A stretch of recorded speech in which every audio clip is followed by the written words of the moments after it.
Hi, this is Asa, and welcome to my audio experience.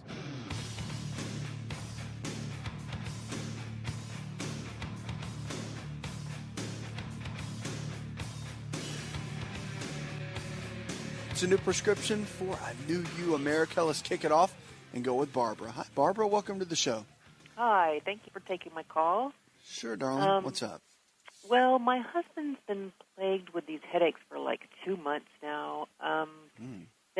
He defines them as low-grade headache.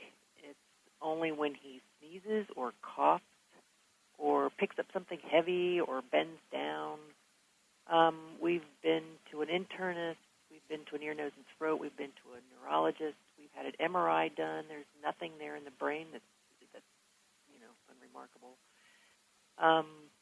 And they've given us some medication called indomethacin to take. I guess an anti-inflammatory.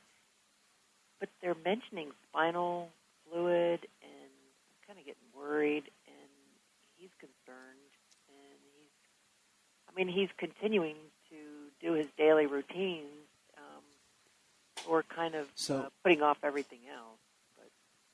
So he's had his workup done, and just no one, all the doctors that you've been to, no one can really figure it out, right? Right. Where does it stand? What do they say? What do they tell you to do? I'm curious. It's all they've given me is a prescription for indomethacin. That's it? Just the indomethacin? Yeah, that's it. And my response to the doctor was, well, is that it? You're just going to give him something for the pain, and we're not going to find out what this is from and cure it? And evidently, they don't know. They're calling it a cough headache. Technically, cough headache. How's his blood pressure? His blood pressure's great. Is it? Where does the headache hurt the most? I know you said when he bends over it makes it hurt, but does it ever hurt when he's... When he coughs or when he sneezes, and he says initially it's a stabbing pain, and then it's just a dull throb that just goes away after a while. But where does it hurt, though? Where on his head? Yeah, like over the right eye or the left eye or the back of the head? In the back. And he says something's on the side. Does he drink a lot of coffee? He drinks decaf. Okay. And only how's his stress level? How's his stress level? Well, he's retired, so I would think he'd have a lot of stress. I can't imagine where it's coming from if he's having a lot of stress. So. What did he do for a living for years? Office work. Like, did he run a company? We're retired now, so. No. What did he do up to the point he got retired? Well, he worked for the government in the D.C. area. Okay. In just an office job. So. The reason I'm asking is, does he miss his work? No. No, we're very happy. So life is much happier. Okay, I got it.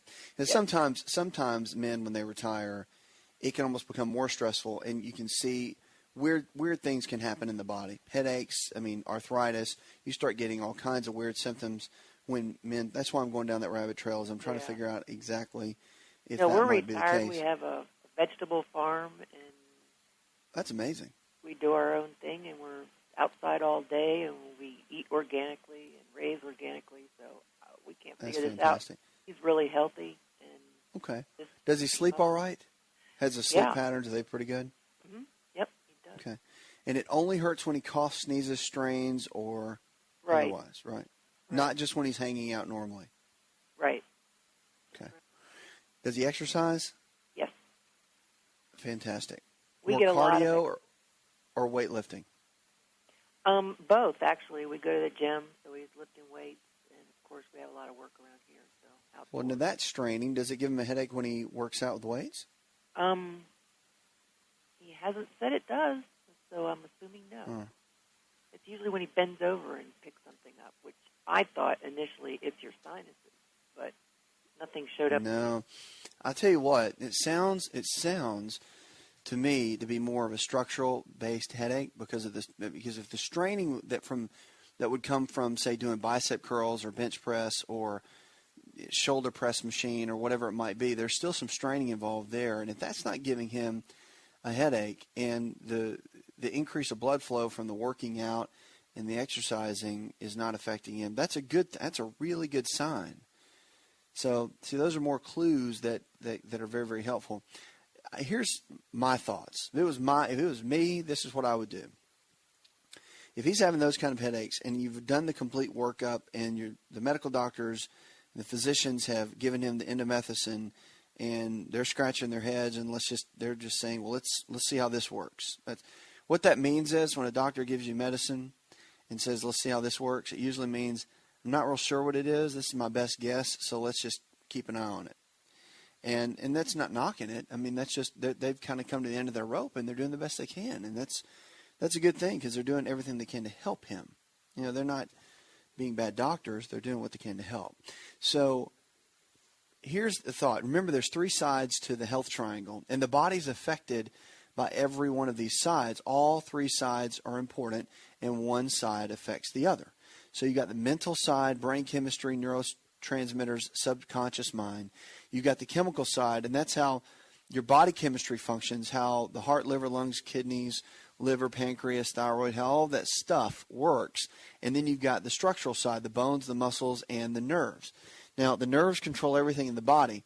The interesting thing about that is that the nerves go in through the spinal cord, out of the spinal cord rather, through the vertebral bones, and then out into the different organ systems and various tissues within the body.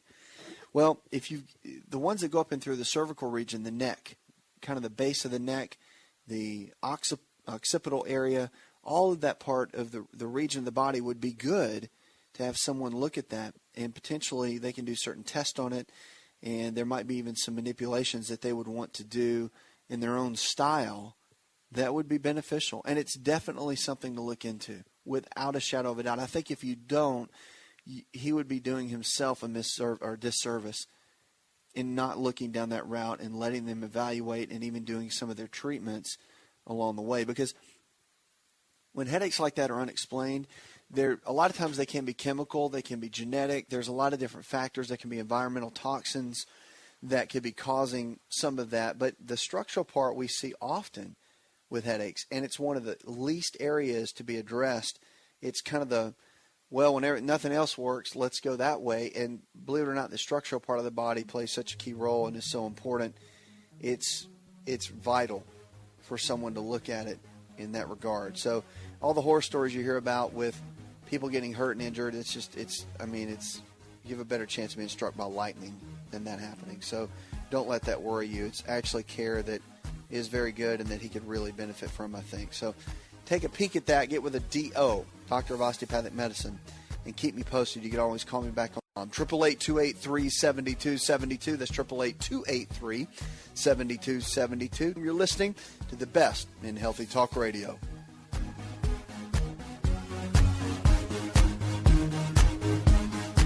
Hi, it's Asa. I'm giving you a copy of my best-selling book for free to help you in your health journey today. I'll pay for the book.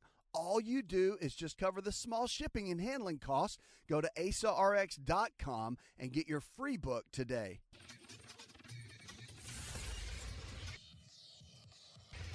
To find out more, connect with On Call Radio online at InShapeNetwork.com.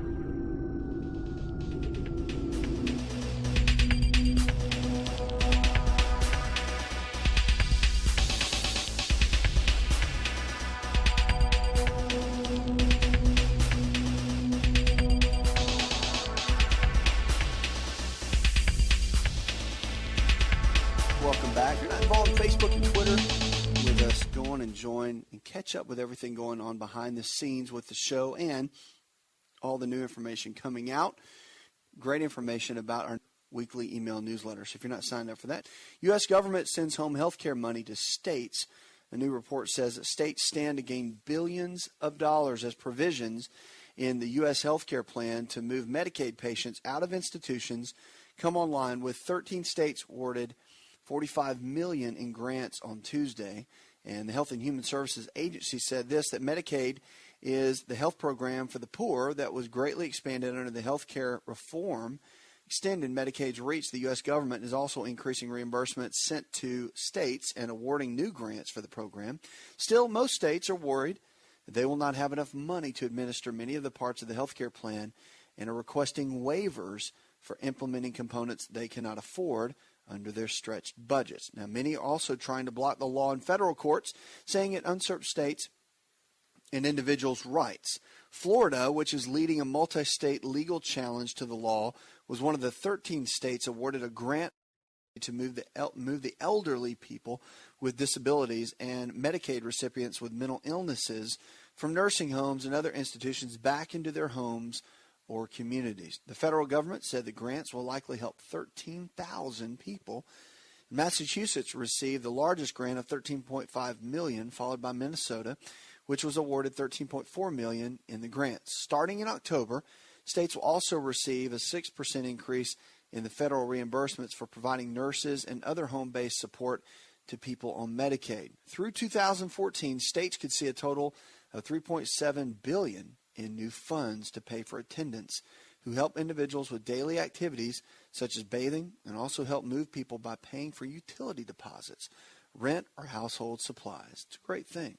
Great thing for what they're doing with the elderly and people that are a little bit more challenged with their health care to get them in better positions and with better care, more, I guess, care that is closer to home, so it doesn't feel so disconnected. 888-283-7272. Jason from Chicago writes in an email, which you can always send me. It says, my dad's 58 and he's just been diagnosed with congestive heart failure. Is it too late to help him? Never too late, Jason. That's the one thing. Realize that. It's never too late to help someone. It's never too late for someone to get well. It's never too late for there to be a turnaround in someone's health. There can always be a change.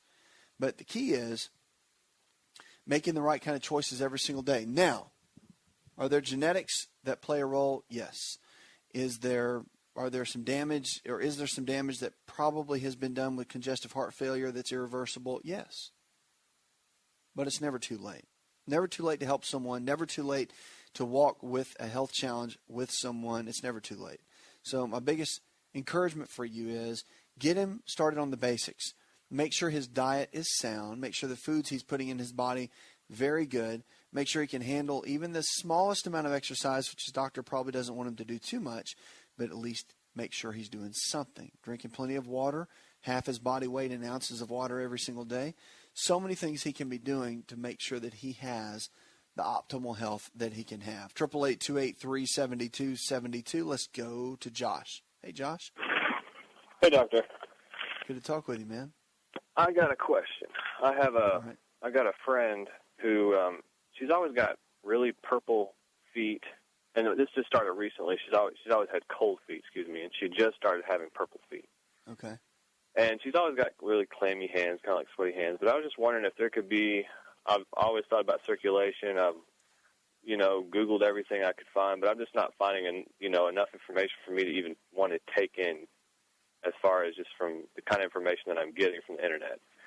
So I was just wondering if there was if you had an idea, or we could pinpoint of something, what that could be. What's her age? She's about 17. She's Mexican, and she lives in Tucson, Arizona, so it's really dry, hot. I don't know if that has anything to do with it. But No, I know what you're saying, though. No, not really. I mean, purple. Her feet turn purple. Is that something new that started, or it's been there for a while? It started about, I guess, a week ago, and they've always been really cold. And doctors have always said she's had some kind of weird problem, and they've never been able to pinpoint what it was. But this is new, so I didn't know if there was, if you know anybody or have ever dealt with anybody that had that problem.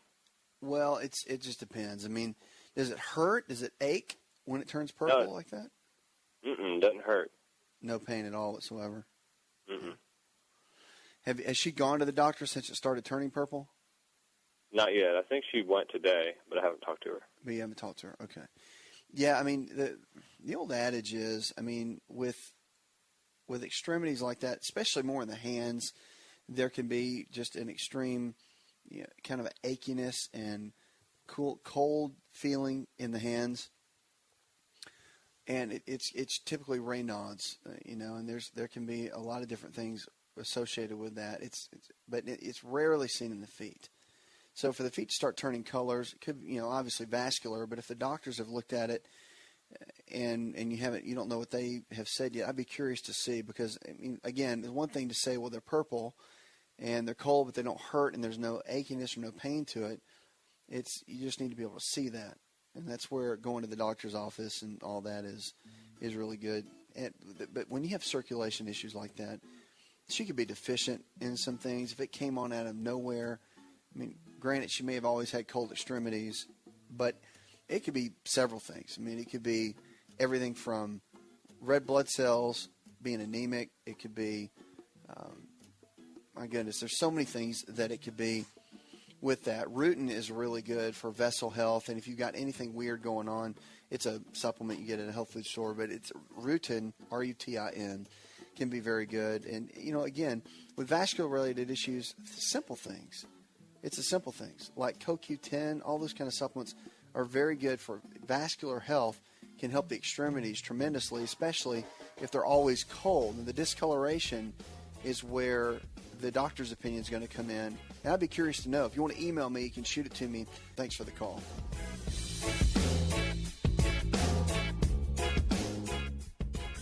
Did you know that you can listen to the Asa Rx audio experience on Spotify and Pandora? For all the ways to watch and listen, check out our show page at asarx.com/experience.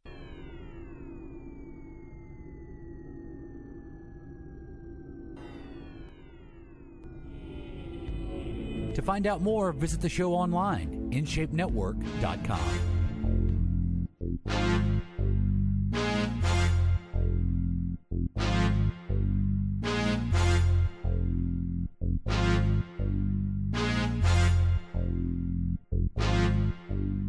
Your health really is your greatest wealth. Do you view it that way? Have you been given a diagnosis and you think, well, I guess I'm just stuck with this. It's what my grandma had, it's what grandpa had, and now this is what I have, and so I might as well just take it, suck it up, and deal with it. It's not true. Your health is your greatest wealth. So realize this. The body is pretty amazing. As we say in the South, pretty darn amazing. Because 80% of the health challenges we face today are diet and lifestyle related. That means that somehow, some way, we've lifestyled our way into getting sick. But the good news is, if we can lifestyle our way into getting sick, we can lifestyle our way out and get well. But you have to be willing to change. And only you can take responsibility for your health. No one else can. No one else can. No one else can take responsibility for your health for you but you. And people, that's what they always want to do. Everyone wants to take a pill, and they hope the pill is going to correct everything with their health. And it won't. It never will. And you have to be willing to make the changes every single day on your own. And you have some support. You can have friends' support and family support, but no one else can take responsibility for your health but you. And that's what we're here for, to help you go from where you are to where you need to be in your health. We're going to kick it off now with Linda. Hi, Linda. Welcome to the show, darling. Hello. How are you? I'm living well. I have a question for you. Okay. I had a complete 5 years ago, and I never was put on any type of hormone therapy, and they've tried me on bioidentical hormones, and they didn't help me. They tried me on estradiol, and it didn't help me. I reckon I'm just, like you say, stuck, and I don't know what to do. I go to the doctor. My blood pressure's out of control. I don't have any type of, I don't know how to say this, my body's just not the same. And I can't do anything about it. And I don't know how to live with it. I don't know what to do. I've tried everything, and I can't get over it. I don't know how to deal with it. I got it. Is it mostly your energy levels that you're concerned with? I don't have any energy. I don't sleep. Okay. I have the mood swings. It looks like if it was hormonal from not having any hormones, they would put me on it when they operated on me. They even took out my appendix, and I'm just tired all the time. My back kills me. Okay. I get it. Now, have you gone to your doctors, and have they done anything have they just told you this is it, this is the best it's going to get, or have they offered any suggestions or options for you? They will first they put me on clonazepam, and I slept 2 days on one tablet. They didn't tell me I could break the tablet in two, because some tablets you can't crush or break or chew or anything like that. They put me, I brought myself off of it, and then they put me on Prozac, and I woke up one morning after I had took the largest dose that they had put me on, and I didn't even know who anybody else was, not alone myself. I said, I cannot take this, and it's not mixing with my blood pressure medicine. Sure. Well, after that, they had tried me on the estradiol patch. They tried me on Vivel, and they tried me on another type of pill, and it didn't help me. And I think finally he just got disgusted with me. And now, that's it. since I've been without hormones all this time, my back, the center of my back up at the top, where your zero line goes, it hurts me constantly. I don't know what to do. My legs are always tired. I don't know what to do. Okay, it's all right. I understand. I know you're in a tough place. I get that. Here's kind of the foundation. When you've gone through and had a complete, like you talked about, and you've had a hysterectomy, and all of these different changes are taking place in your body, you have to kind of step back and say, okay, what is working? It feels like everything's falling apart, but what is working? And what can I do to make some changes? Because if everything feels like it's falling apart, you don't feel good, you don't have energy, you ache, you hurt. I mean, I get that. Usually for breakfast I have bacon and eggs. I don't eat the bread. Okay. If I have a snack, I'll have a piece of fruit or something like that. And for dinner I'll have a piece of, if I fry my meat, I fry it in canola oil without any flour or anything. And then I usually have a green vegetable or maybe a salad. I don't eat a lot of junk food. That's something I don't do. But and I drink tea, but I usually use Equal or Splenda in my tea. I don't eat a lot of sweets. But if they put me on a hormone, it's like I blow up overnight. Yeah, I got it. So I'm eating right. You are eating pretty well. Now, I'm gonna change a couple things based on what you said, but I am proud of you. It's not like you're eating a ton of junk food. Lunch you need to make sure that you include always at every meal. Let me just say this. You need a lean quality protein like chicken, fish, beef, or eggs. You need a low glycemic carbohydrate, fruits and vegetables, and you're doing that. And then you always need a good healthy fat. So here's an issue too. Hormones in the body are, even though you've had a hysterectomy, your body still produces estrogen in the fat cells. So the body is pretty amazing, and it's quite resilient. So even though you remove parts from the body, it will compensate and can work very well in other areas. So something to consider for yourself is to make sure you go in and you balance everything out within your diet, first of all. Lean proteins, low glycemic carbohydrates, fruits and vegetables, and the good healthy fats. Your fats are going to be really, really important because the fats don't make you fat. Remember that. That's a key component. Fats don't make you fat, but they actually are going to make a big difference in your overall health with your hormones and the way you feel, aches and pains. They lower inflammation. And almonds, walnuts, cashews, avocados, fish oils, very important to be taking cod liver oil every day, at least a tablespoon. Don't do the gel caps, at least a tablespoon of the oil every single day. And matter of fact, the Foundational 4 supplements would be the top priority in my eyes. And I'm just a big fan, and that's why I talk a lot about in my book. And here on the show, I'm just a big believer. These are the 4 things that we don't get in our food supply that we need, and that's a good whole food multivitamin, digestive enzymes to break our food down, cod liver oil for your omega-3 fats, vitamin A and vitamin D, and probiotics. Probiotics put the good bacteria back in our digestive tract. So real simple to follow, but yet so, critical for overall health, and something that I would desperately encourage you to look into. White willow bark is really good too for some of the aches and the pains. But getting that gut cleaned out, meaning everything. Canola oil, don't cook with that anymore because it turns to a trans fat and one of the number one cancer-causing agents that we have. If you're going to cook with any kind of oil, there's 3. There is coconut oil, very good. There's also butter, regular butter, and then grapeseed oil. So any of those are going to be fine to cook with. Coconut oil and butter are the top two. If you've got to go with grapeseed, go with that. And you'll notice a big, big difference in your overall health, energy levels, and the way that you feel. Now, energy is going to be comprised of a couple of things. With hysterectomy, it could be a result of estrogen, could be a result of progesterone as well. But the adrenal glands are the body's stress glands. And when they get worn out, when they get tired, when they're not functioning at their peak level, which they're two little glands that sit on top of the kidneys. So if they're not working at their best, then your body's not going to function at its best. And it's important to get those built up, keep them strong. Vitamin B5, vitamin C, pantothenic acid, all of that works hand in hand to keep those adrenals functioning at a peak level, at a high level, and keeping them at a place that they need to be. So something to encourage you to look into, B5, pantothenic acid, and also vitamin C. So I hope that helps. Knowing this, things like black cohosh can help, wild yam root can help, but make sure you work with your physician, getting blood work done. Don't just take a bunch of supplements and just hope you feel better. Get with a doctor that can monitor your hormones, even if you decide not to do the bioidenticals and all that, which I'm not telling you to do that. But getting the blood work done and or saliva test, however you want to do that, however your doctor wants to monitor it, seeing exactly how your body's responding, how it's functioning, and what it needs so it can function at the highest level. All right? But one thing don't lose is your hope. Don't lose the fact that even though you've had a hysterectomy and you feel like you're falling apart, the one thing you've got to remember is you're not. You're not falling apart. Your body's not going to just collapse on you.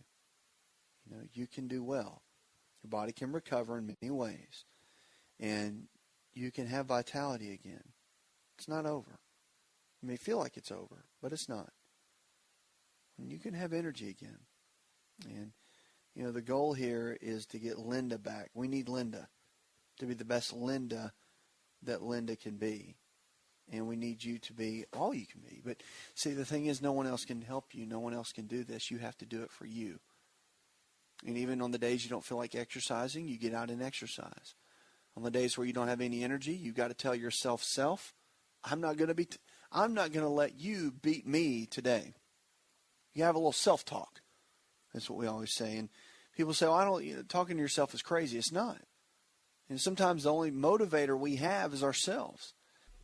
It means you be a certain way, you do it, and then you have it. So be well in your mind.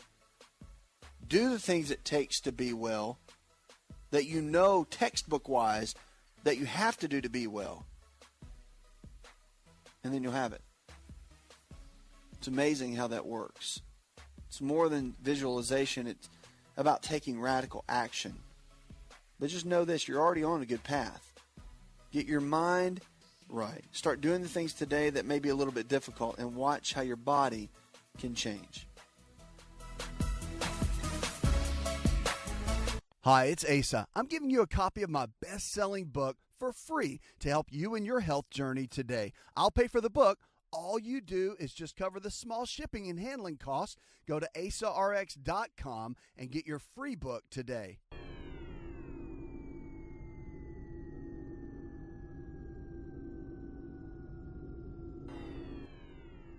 Connect with On Call Radio and watch On Call TV at InShapeNetwork.com.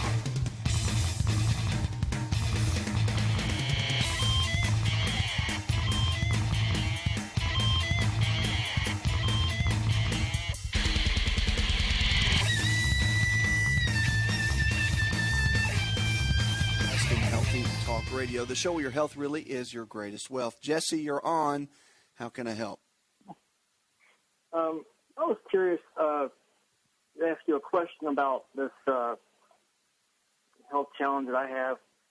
And it's last maybe 5 days ago, I woke up one morning and I have this pain, and it radiates from like the xiphoid process all the way up to my larynx. And it goes, I can even feel it through my back. It's like now I had pericarditis one time, Sure. And it feels similar to that. But I went to the doctor today, and it's not that, he said. And he's sending me to a GI guy, and they said because of the pain and where it's at, they're getting me in rather quick. They got me in tomorrow already.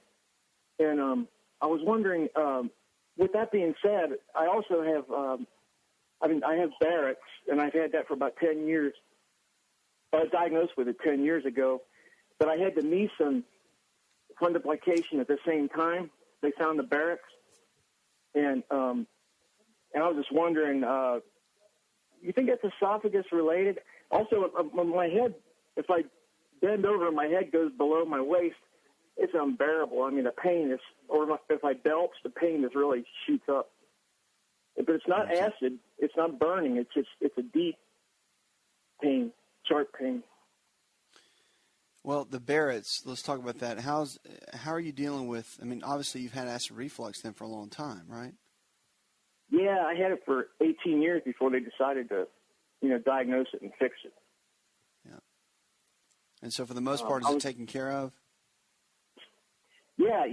After the Nissen was done, I didn't have a bit of trouble, but they did keep me on Prilosec pretty much about 60 milligrams a day.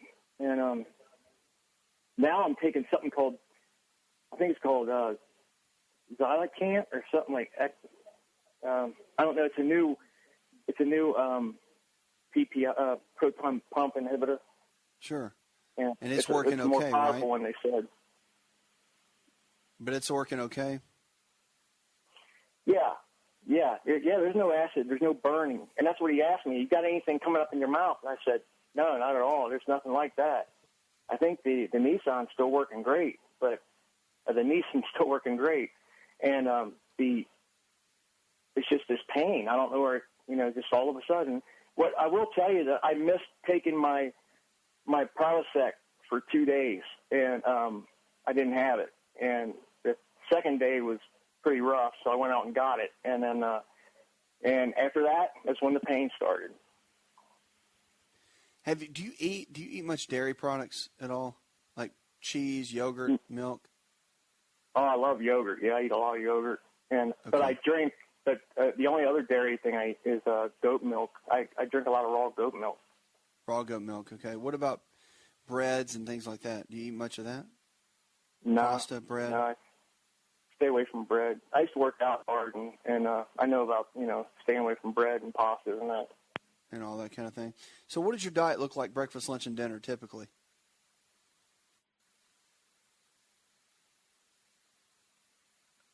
Jesse, breakfast, lunch, and dinner. I think we must have lost. Yeah, we lost Jesse. That's okay.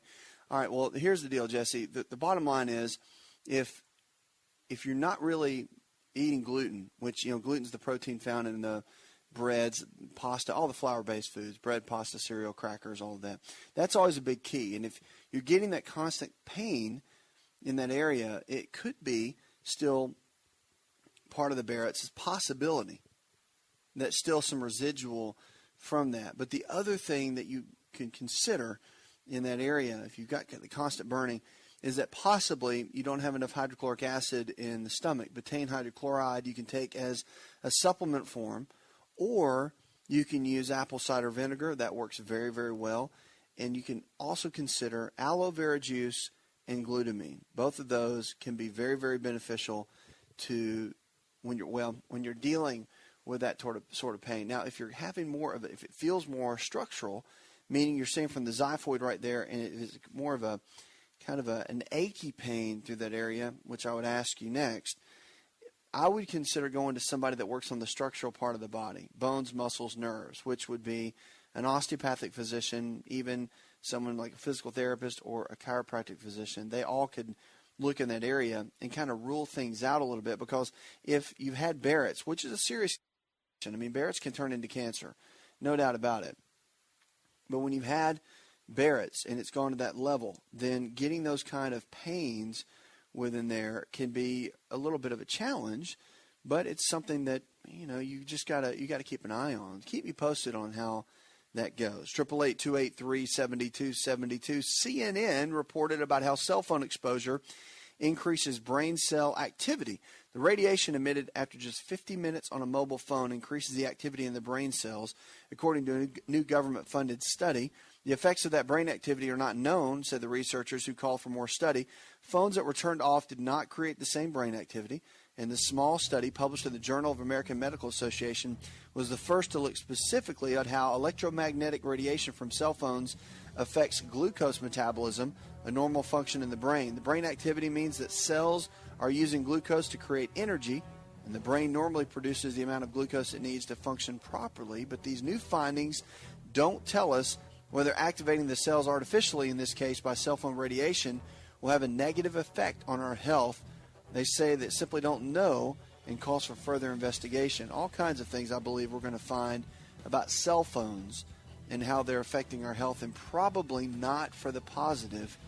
And I'm the world's worst using a BlackBerry singing all day long. Puts another hour in the charts. I'd like to thank our producer, Jay Patrick. Go tell one person something you learned on this show, and together we can change the health of our friends, our families, and our communities. You're listening to the best in healthy talk radio.